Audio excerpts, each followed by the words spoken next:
I did try to contact my colleagues from England, which failed, and sensed it wouldn't have been a good idea to get connected to them. The trip to Wales was very nice. We got to do archery, horseback riding, fencing, and hiking. I had a really good experience, and when I compare it to the basic life here in the United States, I tell myself, wow, I had a phenomenal experience as a kid, and I'm very grateful for what I experienced. There was an emphasis on physical education. We had gym class, a lot of interesting things. We even did England version of line dancing.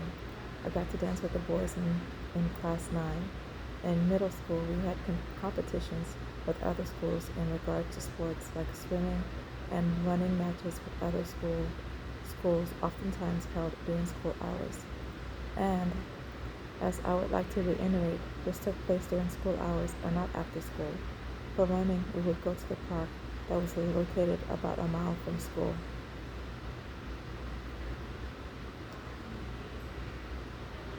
For swimming, we usually boarded a bus or coach-like vehicle that took us there. I remember we had regular swimming lessons from the instructor often and would have the opportunity to compete with other schools. The only time I remember it being on weekends was when I had to play netball. Netball was a sport played among the girls against different schools. We had a coach. We had a coach, my younger brother's teacher, Mrs. Hughes, an elderly woman with red hair. My dad told me my coach would say I played extremely well, so it's very encouraging to know at a young age I was physically outstanding. And even when I came to the USA, I was able to do many amounts of reps, push-ups, sit-ups, and pull-ups to the amazement of my peers in the 6th grade in Washington, D.C. But that was because I was already cut from England to participate in physical education. We sang a lot in England, a lot of church singing. Mr. Brewster wanted to hear the students sing, so all of us would gather in gym room, which was also the school cafeteria and a room used for different activities, and we would sing all classes from the youngest class that could be 3 to the oldest, class 10.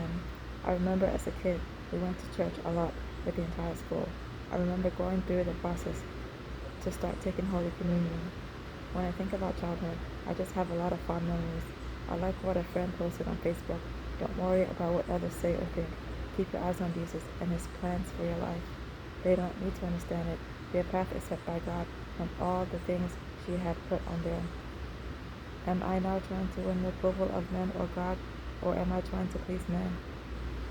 If if I was still trying to please men, I wouldn't be a servant of Christ.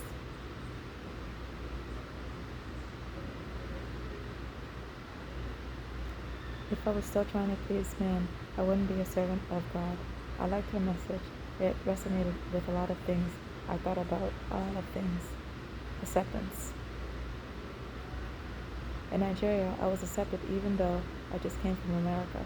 I remember in the USA, at the age of 11, my friends had asked if I had heard about McDonald's.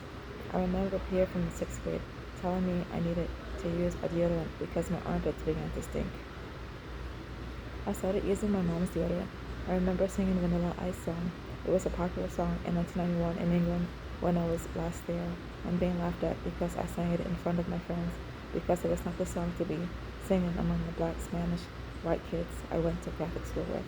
In England, the friends in my class would do different dance moves, emulating the different dancing musical artists that made the top music charts. I remember Irish dancing was a popular thing, and the girls of Irish descent had to do a performance in front of the whole school. I remember their long hair had lots of curls, and when they did the Irish dancing, their curls danced with them too. I remember in the United States, I started beating up the boys in the 6th grade, and how recently God had me repent of how I treated men in my adult years and boys when I was in middle school. Unable to treat the opposite sex appropriately had hindered me from having fruitful relationships with peers from schools and admirers. And I remember one of the boys left Catholic school at the end of the school year. Years later, I befriended his cousin in high school, who became my best friend.